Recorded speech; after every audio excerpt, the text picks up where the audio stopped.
Good afternoon, everyone. Can I remind members that social distancing measures are in place in the Chamber and across the campus, so please take care to observe those measures, including when entering and exiting the Chamber. The next item of business is a statement by Kate Forbes on a response to the Chancellor's summer economic update. The Cabinet Secretary will take questions at the end of her statement, so there should be no interventions or interruptions. And I call on Kate Forbes for up to 20 minutes, please, Cabinet Secretary. And I welcome this opportunity. Initial response to the Chancellor of the Exchequer's economic update yesterday. And can I start by saying something positive, that I welcome elements of the Chancellor's statement. Last week I called for an £80 billion stimulus package from the UK Government to build a strong, green and inclusive economic recovery. That would be around 4% of GDP, matching the scale of Germany's plan and more in line with the Prime Minister's rhetoric of FDR. So while I support certain measures, not least the reduced VAT for tourism and hospitality, which I had called for, much of the rest falls short of delivering what I believe is needed to boost the economy and protect jobs. For example, there's no extension to the furlough scheme for hard-hit sectors. There's no further support for households in financial difficulty, and still, now into July, just silence on the question of reasonable fiscal flexibilities for this government to respond appropriately to the pandemic. Indeed, many of the initiatives are short-lived. And rather than providing long-term certainty for businesses or households, they simply push the problems back towards the turn of the year, when we'll also have to contend with the end of the transition period with the EU. The Chancellor's jobs plan may have a headline value of up to £30 billion, but we should be clear that that figure is contingent on demand when some of the measures may prove to be poorly targeted. The figure also comprises the Prime Minister's investment package outlined last week, which we know extends to future years and does not add new money this year. I say all that merely to clarify the facts and the context, because I'm sure we can all agree that accuracy is important. Another fact is that the Chancellor's jobs plan itself generated only £21 million for the Scottish budget, a position confirmed today by the Fraser of Allender Institute. I appreciate that many of the measures are UK-wide and the England-only spend is mostly recycled from existing budgets. But that disappointing figure is at odds with those being quoted by some parties yesterday. You cannot have both a UK-wide package and significant consequentials. Granted, there was further detail published yesterday separate to the jobs plan, albeit that was nearly all previously trailed measures, such as Monday's culture announcement and belatedly some of the long-promised funding for PPE. These and other previously known measures separate from the Chancellor's statement were reflected in a figure of £800 million consequential uplift that was also being quoted by some yesterday. And whilst that is welcome, it includes only £27 million that we were not already aware of beforehand. And I think it's helpful to be clear about what the various funding amounts relate to. For the record, the currently notified estimate of COVID-related consequentials for the 2020-21 Scottish Budget is £4.6 billion, all resource except for £10 million of capital and financial transactions. And I would reiterate that that is welcome. But even with some simple analysis of the scale of the support needed, whether for businesses, communities or public services, it's clear that that is not enough to fund the recovery sufficiently and balance the budget. And that is why, together with devolved government counterparts, I continue to have constructive dialogue with the Treasury, and my expectation and my hope is that further information is yet to come on the consequential position. And I'll, of course, continue to keep Parliament updated. Presiding Officer, I should also stress that it is not just the funding amounts and lack of flexibilities that matter here. The timeline and the process are crucial too. It's intensely problematic for Scotland's recovery that, again, we have had to wait the culmination of the UK Government policy process and respond to announcements in this way, as our funding position is drip-fed to us, with limited engagement in advance on policies that interact so much with our devolved responsibilities. I was being fully transparent with Parliament in the debate on the 16th of June when I said that this year's resource budget was facing a shortfall of hundreds of millions of pounds. As time passes without the requisite certainty or flexibility from Treasury, we now face the possibility of having to take some critical decisions at fiscal risk. Again, I say this in the spirit of openness and working with the Parliament, as our collective efforts to budget more responsively and strategically are hampered without the prospect either of funding certainty or of any relaxations to the fiscal framework's limitations. I'll now turn from the fiscal position to specific measures. In advance of yesterday's update, I've been working since probably early spring to ensure that the UK Government was fully aware of our concerns and Scotland's needs. And last week, I published a report on the UK fiscal path, which pressed the UK Government to avoid a return to austerity and adopt more flexible fiscal rules. Growing the economy and reducing inequality should take priority over deficit reduction until the economy has fully recovered. And as I alluded to earlier, the report called for a UK-wide fiscal stimulus package worth £80 billion. Such a package would generate funds to enable Scotland to shape its own response to the pandemic, as would temporary loosening of Scotland's fiscal flexibilities and provide a guarantee against negative Barnett consequentials being applied to the budget in the current financial year. I also wrote to the Chancellor on Saturday with some further specific points. We need a national debt plan that promotes fairness as well as economic recovery in response to the significant and widespread increase in debt as a result of COVID-19, which affects all parts of society. For households, that means working with lenders to ensure that loan, mortgage and rent holidays can be extended to those experiencing financial hardship. For businesses, it could mean scrapping interest charges or converting loans to equity managed by public policy banks such as the Scottish National Investment Bank. Young people have been particularly affected by the pandemic, and they are more likely to work in industries affected by closure and less likely to be able to work at home.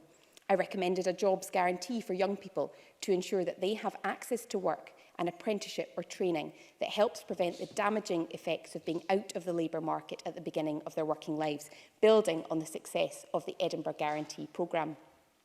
To support consumer confidence, we recommended a temporary reduction in the standard rate of VAT to 15%, coupled with targeted additional measures for vulnerable areas such as hospitality and construction, to support those businesses and boost consumer spending. That would help Scottish households and provide a stimulus to support business. The different devolved administrations share similar views on the general funding position and the need for fiscal flexibilities, and we've worked closely together to make a clear and consistent case to the UK Government now for weeks. I've also worked with parties across this chamber to build consensus on the principle of further fiscal flexibility as reflected in the Parliament's resolution on the 16th of June. Presiding Officer, to help set the context, I'll quickly recap on measures that we have already taken, not waiting for the Chancellor's statement. Colleagues will know that we've already committed a business support package worth over £2.3 billion, and that includes reliefs that will continue over the course of the coming year. We've already moved to implement the £230 million investment package announced last month to help stimulate Scotland's economy, creating jobs in construction, low-carbon initiatives, digitisation and business support by providing a pipeline of work for business. And we've also acted to support the oil and gas industry, which is a critical component of our economy and has a crucial role to play in the transition to net zero. Specifically, we established the £62 million Energy Transition Fund, which will support our energy sector and help us make significant progress as we move towards a net zero society. We also recognise the importance of boosting employability and acted in response. We've already confirmed an initial £33 million for employability in 2020-21, flexing and enhancing existing services to ensure that support is aligned to the challenges we face. And beyond our Communities Fund, we've committed a range of support, including £30 million to provide laptops for disadvantaged children and young people to study online. Now, the Advisory Group on Economic Recovery set out in its recommendations a Scottish job guarantee for young people. We've acted at speed to address that, and last Friday, Sandy Begbie was appointed to lead the implementation plan of that work and will report by the end of July. The recommendations set out the importance of industry leadership Through our Developing the Young Workforce programme, we have a network of industry-led groups that are well positioned to support the implementation of any guarantee. We're clear that these jobs must be meaningful and must allow young people to develop skills that reflect the emerging opportunities. We must ensure that our young people are supported to make the best of the opportunities, and we're clear that the principles of fair work and payment of the real living wage is essential. Given much of the Chancellor's jobs plan content is new to us, I'm still assessing the detail together with Ministerial colleagues, but offer some initial thoughts here. The incentive payment for employers to bring back employees from furlough is welcome for those that it supports, but the benefit could vary depending on different businesses' prospects for a return to full operation, and that may risk the scheme missing its target level of support. On tax, I welcome the temporary cut in VAT for tourism and hospitality. That is something that we've argued for, not just for weeks, but indeed for years, and I'm pleased to see that the Chancellor has heeded those calls. But the statement missed the opportunity to cut taxes for employers. We argued that the stimulus package should finance a 2p cut in employers' national insurance contributions to reduce the cost to businesses of hiring staff, but the Chancellor has not taken action on that. Now turning to the Chancellor's announcement yesterday on stamp duty land tax. I've heard calls for me to replicate that change in Scotland under land and buildings transaction tax. We have a strong record on LBTT due to the reforms that we've previously taken. Our higher starting threshold of £145,000 in Scotland has meant that around half of all transactions paid no tax. We continue to focus support on first-time buyers and in assisting people as they progress through the property market. I've listened to calls for me to raise the starting threshold to LBTT to help stimulate housing market activity and the economy. It's important, though, that any change made in Scotland is focused directly on the particular needs of the Scottish economy. And so today, I can announce that I will increase the starting threshold for residential LBTT from 145,000 to 250,000. Because of the time required to prepare legislation and for Revenue Scotland to be ready to collect and manage the tax, the change will not come into force immediately. But I'll work to enable this to be introduced as soon as possible.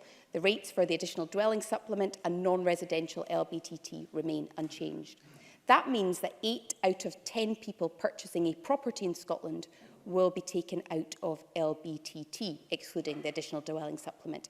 And all home movers purchasing a property above £250,000 will be £2,100 better off. While changes to LBTT offer support to all those purchasing a home, this is a blanket measure and one which may not help first-time buyers. I'm also heeding the warning from the Institute of Fiscal Studies this morning that first-time buyers, and I quote, are a group that might actually be made worse off by the UK Government's policy. I'm pleased, therefore, to also announce today further targeted support for those who may be most concerned about making such an investment at this time. The Scottish Government's First Home Fund was launched in December 2019. Even prior to COVID, it had been welcomed by stakeholders and take-up had been high. As a result of pent-up demand having been released following the end of stay-at-home measures and reflecting the more limited availability of higher loan-to-value mortgages in the market, demand for support is likely to outstrip current funding. I'm therefore providing an additional £50 million this financial year to directly support first-time buyers with their deposits, recycling underspend in the Scottish Government's financial transactions budget. That will support an estimated additional 2,000 first-time buyer purchases and lifts the total funding for this targeted measure to £200 million. By taking a distinctive approach in Scotland to raising the starting threshold under LBTT, I'm able to target further support elsewhere and to target it where the UK Government failed to provide funding to devolved administrations. The Chancellor's announcement of support for the economy and jobs yesterday resulted in just £21 million of consequentials for the Scottish Government. While clearly there are UK-wide schemes that will apply in Scotland, our assessment is that much more support is required for the labour market. That is why I'm committing today that we will make an additional £100 million available this year for targeted employment support and training to help keep people in work or help them retrain.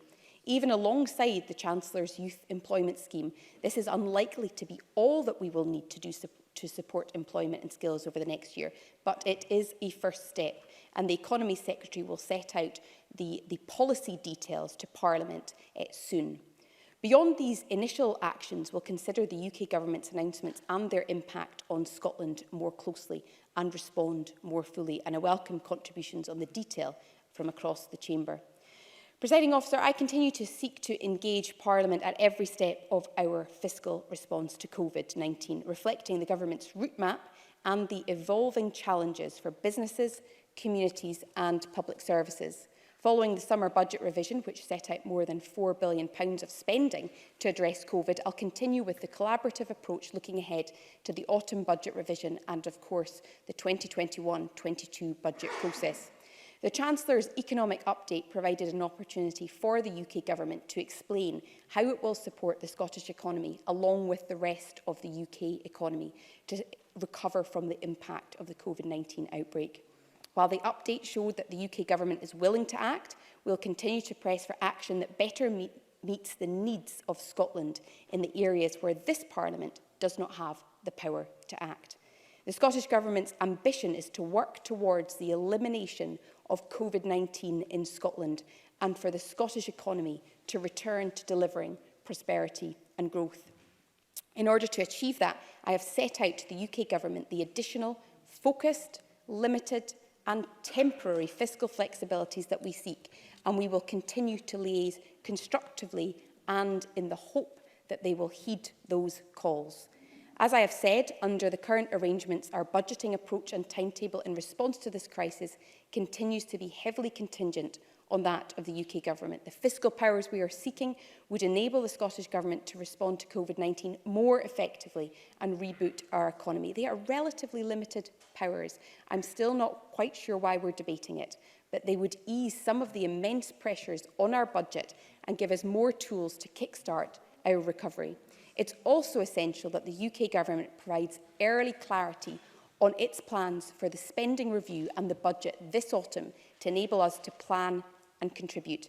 Despite the Chancellor outlining measures worth up to £30 billion yesterday, most of it bypasses devolution and does not provide the Scottish Government with the funding that we need to enable us to tailor an economic response that meets Scotland's needs. Like all governments, we are facing huge spending pressures, but we don't have the tools that others have to meet them. And along with the governments of Wales and Northern Ireland, we have set out a reasonable, a proportionate set of new financial powers that would enable the Scottish Government to respond more effectively. This Parliament has voiced its support for that principle, and I dearly hope the UK Government will listen and will act.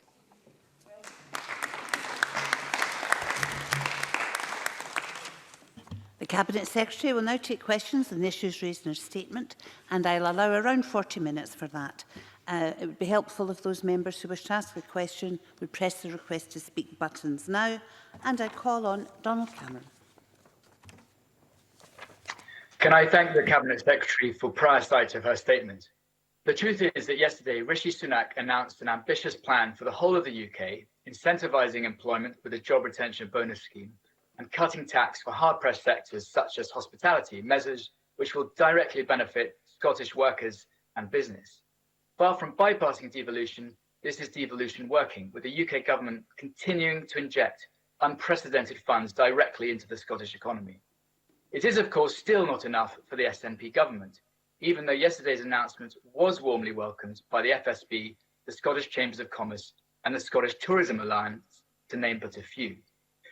Rishi Sunak's cut to stamp duty plainly doesn't apply to Scotland, and while the Cabinet Secretary has just announced a tax break for LBTT up to $250,000, there remains a significant disparity between Scotland and the rest of the UK. So can she explain why she is not committing to a fully equivalent cut for LBTT, and also explain why it cannot be done immediately, given that there will now be a massive incentive to delay and thus cause disruption to the market at that bracket? Kate Forbes. Well, Rather than talking about the wonderful benefits of the union, for devolution to work properly, we need adequate funding. And the Tories regularly stand up in this chamber making demands of the Scottish Government to act further, to move further and to put in place our own economic stimulus. And indeed, Donald Cameron has just done that. But here's the point for the Scottish Tories. You cannot make demands if you deny us both the powers and the funding to do it. Now, the UK Government's announcement yesterday are welcome. I have put on record my welcome of the VAT cut and the wider support for businesses. But there's no getting round it. It does bypass devolution. Now, on to land and buildings transaction tax. The two answers. The first one is that 8 out of 10 buyers in Scotland will be taken out of paying LBTT. As Donald Cameron will know full well, the Scottish housing market is slightly, or rather a lot, different to the rest of the UK. And so tax devolution is about separate tax policies for Scotland, not just about matching those in the rest of the UK. And he will also know full well that the block grant adjustment, which hasn't quite been confirmed by the UK Government, does not allow us to fully replicate decisions that are made elsewhere. In terms of why it cannot be done immediately, that is, we will respond as quickly as we can in the circumstances. I had no advance warning of the intention yesterday to make a change to SDLT. I heard when everybody else did. And having made clear that time is required to prepare legislation and for Revenue Scotland to be ready to collect and manage the tax, we will move quickly. The alternative would have been to say nothing and to create even more uncertainty in the market. So I've chosen to give that clarity, understanding fully the limits on the legislative process and the challenge for Revenue Scotland. Jackie Bailey. And I welcome the package of measures from the UK Government, but it can only be viewed as a first step in tackling the economic crisis. When considering the scale of the economic stimulus in France at €15 billion, Germany at €14 billion, then the €3 billion from the UK Government is much, much less than required. So my first question to the Cabinet Secretary is what proportion of the Scottish budget is she able to set aside to deal with economic recovery? Secondly, can I welcome her announcement about LBTT, but she will be aware that any delay in implementation does cause postponement in house sales and purchases, and that is unhelpful to the housing market. So can she tell us how quickly she will move to put legislation in place? What is that time delay? And lastly, Presiding Officer, let me welcome the £100 million announced by the Cabinet Secretary for Finance for youth unemployment. But given that she has only received 21 million of consequentials, can she set out for the Chamber where this money is coming from? Well, in terms of the money that we have set aside on economic recovery, we've already taken the early steps that I indicated in my statement around ensuring that any capital underspend is recycled to ensure it provides jobs. But as you will know, there is significant investment through our budget already. There's £2.3 billion in terms of initial response to businesses. But here's the challenge, and this is why yesterday was an incredibly frustrating day, because in order to provide additional support, she knows full well that the primary source of additional finance for the Scottish Government is through the UK Government consequentials. And for all the talk of the 800 million, which is warmly welcome, it is largely for PPE and funding announcements that have already been made. In terms of additional resource that are from the economic stimulus package, there is only 21 million. We will use every penny of that to continue to invest in the economy. But until there is additional support, then it will be very difficult to do that without having one hand tied behind our back. Of course, if we had more significant borrowing powers, that would be much easier to do. In terms of how quickly we can move, we will move incredibly fast. It's not a problem with Scottish ministers. We will move quickly. There is a legislative process to go through, and Revenue Scotland need to be ready so that that change can be introduced effectively and efficiently. So we will move very quickly. I cannot put a precise date on it just now, and I don't think that would be particularly helpful in terms of the uncertainty in the market. In terms of youth unemployment, we are aware that we will need to do far more. And the Cabinet Secretary for the Economy, it will next week set out a far more comprehensive and detailed package of policies to support people getting back into work and protecting jobs. And so there will be significant detail included in that. But I agree with her that it will need to be much more, and the challenge will be, as I look across the budget, to make sure we free up any headroom available. There isn't much, but free up any headroom available to have that singular focus on protecting and creating jobs. We move to the open questions. Can I remind those who wish to ask a question to press their request to speak buttons, please?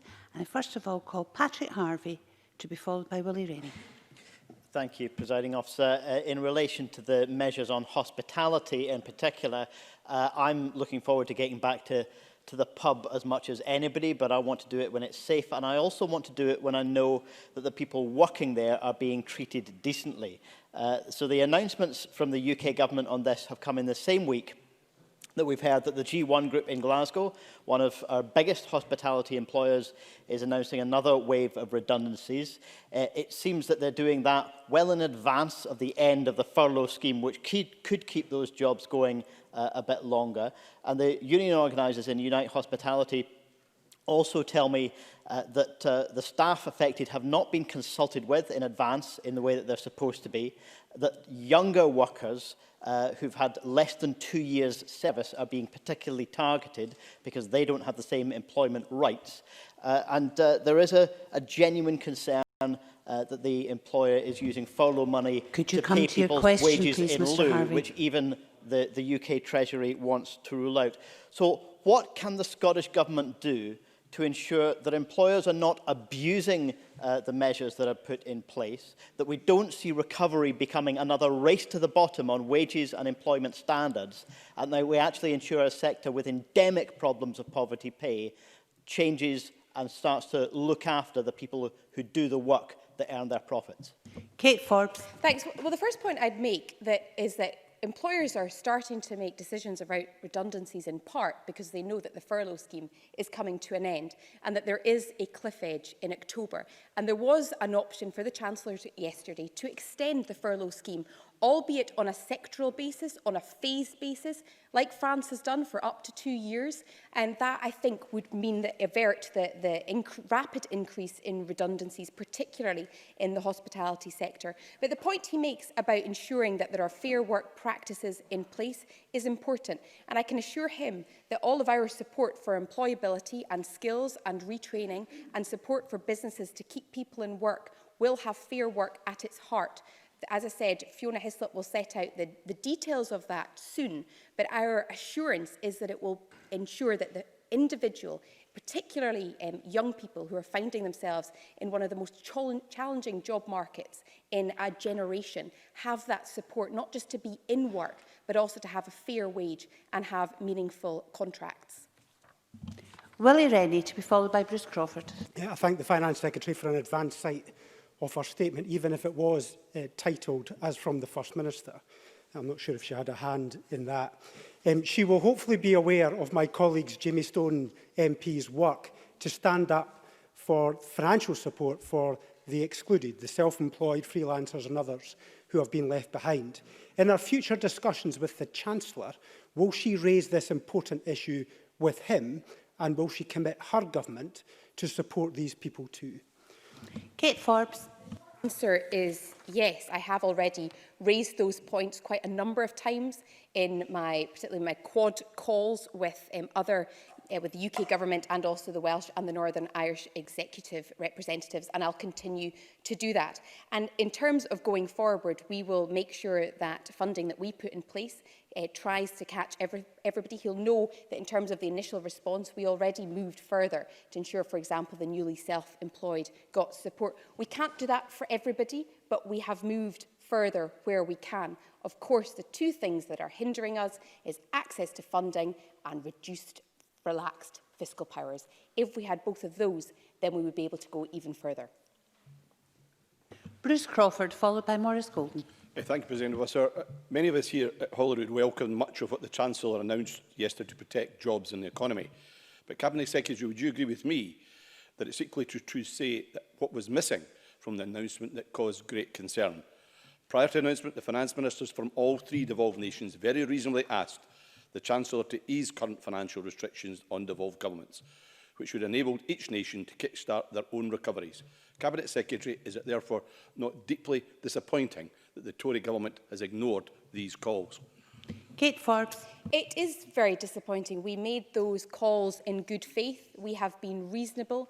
We've set out the bare minimum of what is required in order to reboot the economy and give us as much flexibility to use our budget effectively. This does not cost the UK government anything, but it would make an enormous difference to Wales, Northern Ireland and Scotland. We have made those calls for weeks. And I think for all that the Chancellor may have said yesterday about the union, the one thing he could do is actually to make devolution work better by listening to our reasonable calls and acting. This is not about technical powers divorced from reality. This is about us being able to invest in the economy, support communities and protect jobs. Maurice Golden, followed by Kenneth Gibson. Thank you, Deputy Presiding Officer. Yesterday, the British Government gave Scotland's tourism and hospitality sector a massive boost by reducing VAT to just 5%. The Chancellor is doing whatever it takes to directly help individuals and businesses in Scotland, unlike the SNP, who are only interested in playing tribal constitutional politics. So, will the Finance Secretary now play her part in helping Scotland by extending the current business rates holiday for as long as is needed? Kate Forbes. I didn't hear the end of that. It was difficult. I found it difficult to hear the end of Mr Golden's question. I would very much like to hear it again. Not the whole thing. Just the last 3 Just seconds. the last bit. So, will the Finance Secretary now play her part in helping Scotland by extending the current business rates holiday for as long as is needed? Kate Forbes. Can I just put on record that I will do whatever it takes? I have said that we will use all of the resources at our disposal. We will use all of the fiscal levers at our disposal to protect jobs and to reboot the economy. The point I am making is that if the Scottish Tories stand up making demands, they must tell me where the funding will come from or give us the powers to do it ourselves.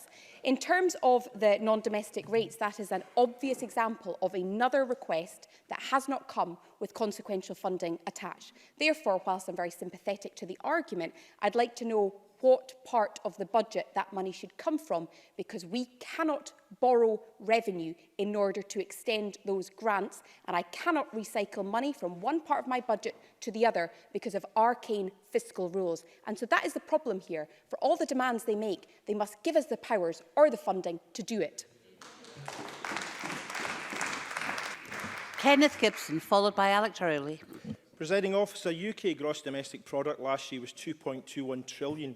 The Chancellor's economic boost, announced to great fanfare, amounted to barely 1.3% of that, despite the UK economy shrinking by more than 20% in April alone. Does the Cabinet Secretary agree with the Confederation of British Industry predicting a further 3.5% contraction in the economy next year as a direct result of Brexit? That much more needs to be done, including rebalancing taxes paid by high street retailers with online businesses if our town centres are not to suffer continuing decline and further job losses, another 5,300 having been announced by Boots and John Lewis only today.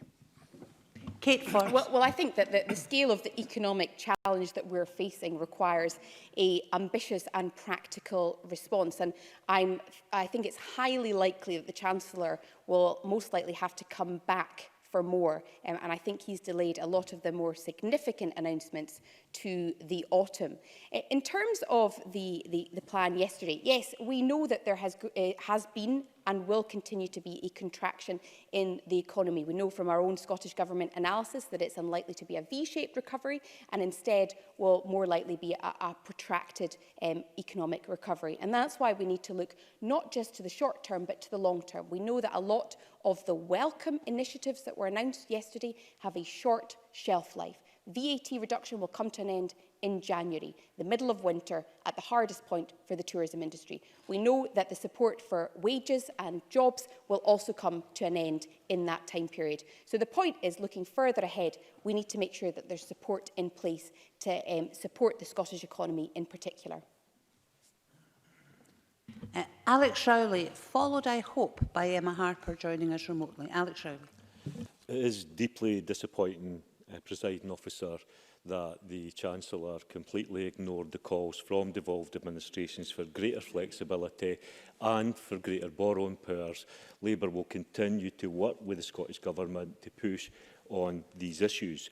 The Cabinet Secretary talked specifically about the LBTT and house building and support for new house buyers. Can I say to her that this is an opportunity for us to look at housing on the whole and look at what kind of ambitious housing programme, a national programme for housing that will join all the bits together. And specifically, she'll have seen the calls for Shelter Scotland for an extension of the no eviction policy for people struggling to pay their rent. And will she agree, as part of looking at that, that we need a national house build programme for Scotland that will bring about real-term, sustainable jobs, training opportunities and apprenticeships? And will she agree to look at bringing forward such a programme and look at housing on the whole rather than parts off? Kate Forbes. I think that that's a very helpful offer at the outset to work with us in terms of the fiscal flexibilities, because, as I said, this has cross-government support, it has cross-party support, and there's a lot of independent think tanks and commentators that have also expressed their support for something that, as I say, doesn't cost the UK Government anything, but does support the Scottish economy. In terms of the ambition for housing, the member will know about our ambition to date and our target of 50,000 homes, new homes by the end of this Parliament, and the work that's gone in to investing in new homes. And that kind of ambition, that level of ambition, is something that we want to see continued. In terms of the extension of no eviction policies, again, one of the comments I made in the fiscal pathways was around the national debt plan and recognising that those who are already in debt are most likely to go after high cost credit, and also most likely to face challenges around things like evictions and otherwise. And as we come through recovery, as we start to ease lockdown, those pressures are not going to disappear. So I think there is a case to be made for how we continue to support and help households with their household finances. Emma Harper, followed by Alexander Burnett. To ask the Cabinet Secretary how the announcement from the UK Chancellor, along with support which has already been put in place by the Scottish Government, will assist cultural organisations, including those across Dumfries and Galloway, like the Big Burn Supper, the Stranraer Oyster Festival and Kirkcudbright Arts Festivals, and whether she will provide assurances that any money ring-fenced for these organisations will go to this sector.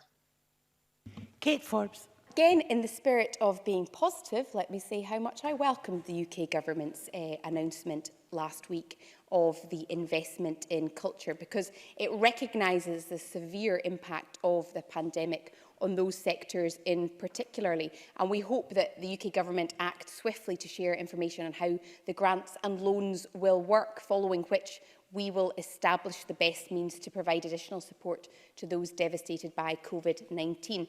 We are, as you would appreciate, continually in discussions with Creative Scotland, and now following the £10 million that we have already made available for performing arts venues, we'll look at how we ensure that that funding gets out the door as quickly as possible to those who need it most.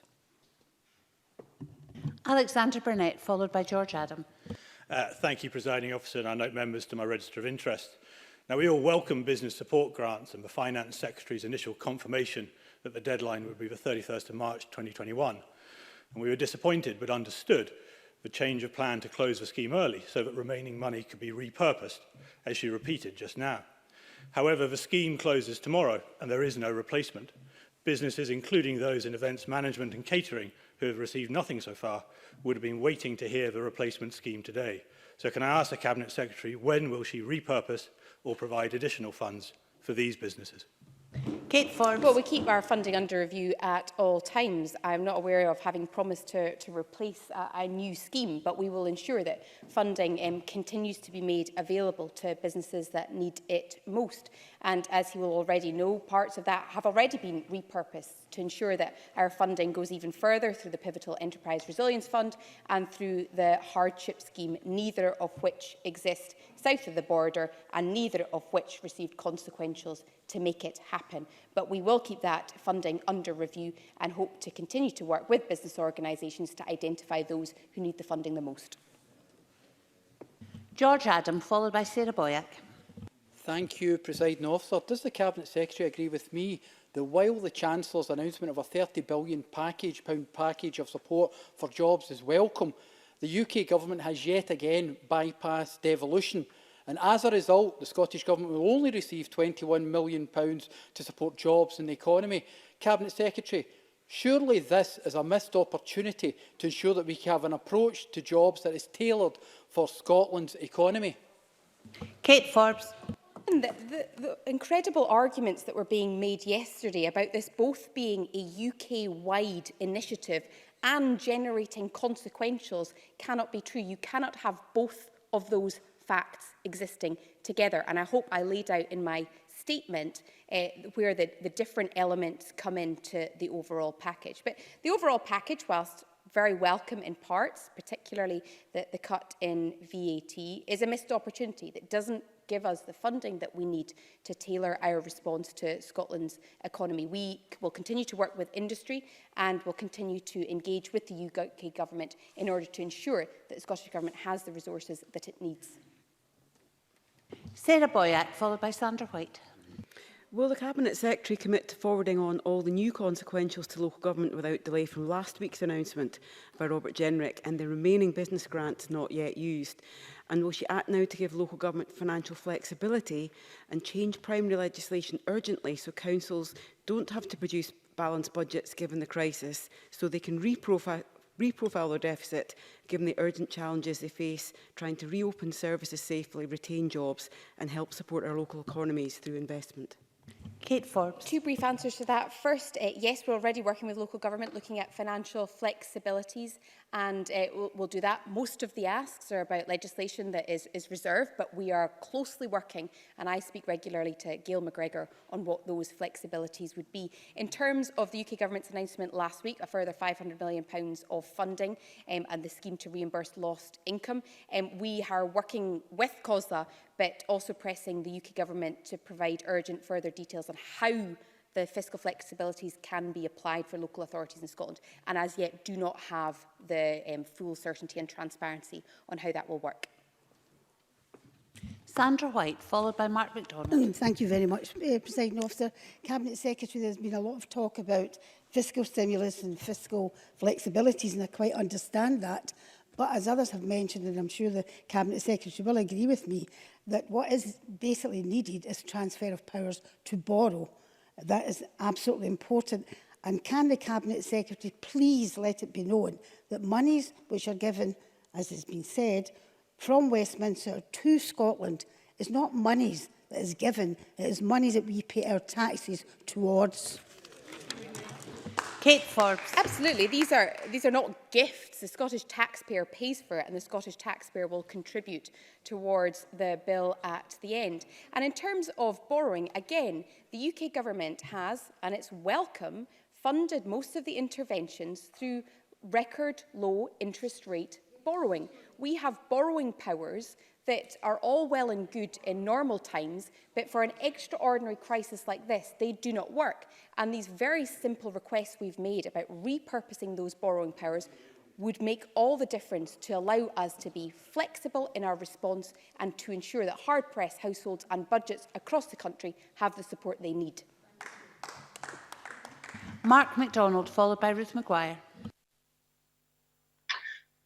Thank you very much, Presiding Officer. I fully support the calls from the Cabinet Secretary for greater flexibility and powers to enable Scottish-specific solutions. We can ask the Cabinet Secretary about a potential flexibility that she could look to introduce. First, business in my constituency has received their rates bill, and an increase of 10% is to be applied, despite their income currently being down 75%. You have a look at how that system is operating, and what she consider when she looks at the further business support that she alluded to in response to Alexander Burnett, whether some flexibility might be accorded to areas such as Aberdeen, where rateable values are historically high due to historic economic buoyancy, and thus many businesses of comparable sizes to those elsewhere in Scotland often miss out on support because of their rateable value. Kate Forbes. I think two answers in response to that. The first is on rates relief. Of course, the challenges around paying rates is the very reason that we introduce such wide-ranging rates relief. But we've said from the beginning that where a business isn't caught within the criteria for rates relief and feels unable to pay, they should speak to their local authorities in the first instance about what might be able to be done in order to help and support them. In terms of rateable values, of course, a lot of businesses will be getting 100% rates relief right now. Leisure, retail, hospitality and the aviation sectors are all paying no rates at all. But clearly, looking further ahead, beyond the end of this year, we'll take decisions about any extension to that as part of the budget process. Ruth Maguire, followed by Dean Lockhart. Thank you, Presiding Officer. North Ayrshire is at risk of being particularly hard hit by any economic harms. The Ayrshire Growth Deal can be part of the solution to that. It's crucial that it's signed and money is released so that work can begin and the potential benefits to my Ayrshire constituents can be realised.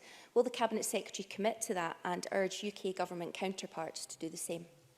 Kate Forbes. We are very much committed to signing a deal for Ayrshire as soon as possible, and Michael Matheson made that point clear to UK Government colleagues on a call with Ian Stewart, the Minister at the Scotland office last week. So we'll continue to press the UK Government on the matter in order that communities in Ayrshire can start to benefit from a growth deal investment without further delay. Dean Lockhart, followed by Neil Findlay. Thank you, Presiding Officer. Finance Secretary, instead of just asking for more money from the UK Government, people want to know how the Scottish Government is using its own budget. For example, the Scottish National Investment Bank has a budget of £500 million, which is coming from financial transactions money from the UK Treasury. Will the Finance Secretary today provide a commitment that all of this budget will be used to save existing viable businesses in Scotland, rather than being wasted on speculative projects of this government, which resulted in a loss of £150 million last year alone? Kate Forbes. Tories, instead of asking for more funding, perhaps they could give me the means by which to raise that funding in the first place.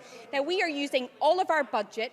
We are using every line of our budget to ensure that we are responding to COVID and rebooting the economy. Now, I do not know what speculative projects Dean Lockhart is talking about, but it would be wise for him to consider the fact that the rules right now prohibit me from using money saved from projects that don't go ahead in other parts of the budget. And that is one of the arcane rules, and he has made the point for me as to why those rules need relaxed. Neil Findlay, followed by Rona Mackay. I have to say, Presiding Officer, this is a depressing session of this Parliament because people's jobs are at risk now. And if all we get is infantile stuff from the Tories, then this is what we'll see, overseeing jobs go down the tubes with nothing happening on the ground.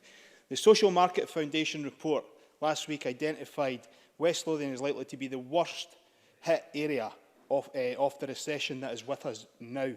So can I ask the Cabinet Secretary a very specific question? What targeted support will go to my area of West Lothian to prevent a repeat of the 1980s, where we had unemployment at 23%, and in some council schemes we had youth unemployment at 77%? Kate Forbes. Precisely what we want to repeat. We want to prevent a repeat of. We also want to repent. But that is precisely what we want to prevent a repeat of.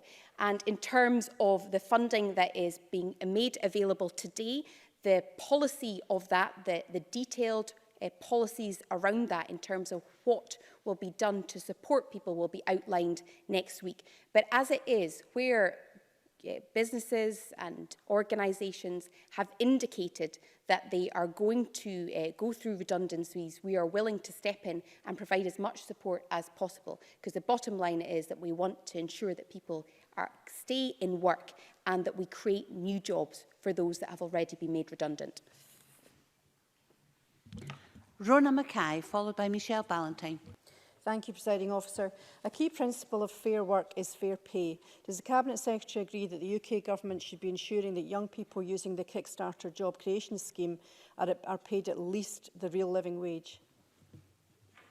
Kate Forbes. Absolutely, and whilst we welcome support for young people, the UK Government made this announcement without any consultation with the Scottish Government, and the Cabinet Secretary for the Economy will be writing to the UK Government to express concern on that matter. We're clear that these jobs must be meaningful and allow young people to develop skills that reflect the emerging opportunities, and we need to ensure that our young people are supported to make the best of the opportunities. That has got to have the principles of fair work and payment of the real living wage right at its heart. Michelle Ballantyne, followed by Graham Simpson. Thank you, Presiding Officer. David Phillips, Associate Director of the Institute of Fiscal Studies, has said today that the Cabinet Secretary's claim that the Scottish Government will only receive 21 million is not true. So can I ask, is your figure clever political spin? And in the light of your response to Sandra White, can you tell me and confirm if you believe that the total budget that is coming to Scotland this year is less than, equal to or more than the fiscal framework actually, if the fiscal framework gives you that in relation to the amount of tax that is... Would you like me to repeat it? Okay, that's fine. Do you believe that Scotland gets more money through the fiscal framework than it takes in taxes in Scotland? So do we benefit as a union together? Kate Forbes. Well, I think that question perhaps suggests why Michelle Ballantyne missed the detail in my statement, where I made it very, very clear that of the £30 billion of economic stimulus money, only 21 million is coming to the Scottish Government. That figure was reinforced by the Fraser of Allender Institute this morning. I didn't quite follow the rest of her argument or her statement, but the point I would make is that the cost of responding to COVID far outstrips the consequentials that we have received. And unless and until we are given additional powers to raise that money ourselves, I will continue to press the UK Government to provide adequate funding for the response that we need to make. The last question is to Graham Simpson. Thank you. The change to the starting rate on LBTT is to be welcomed as far as it goes. But by delaying its implementation, it just means that people won't buy and sell houses until it comes in. So can the Cabinet Secretary at least give an indication of when this change will come in? Will it be this month? Will it be next month? Will it be the month after? Because I think the market needs to know. Kate Forbes.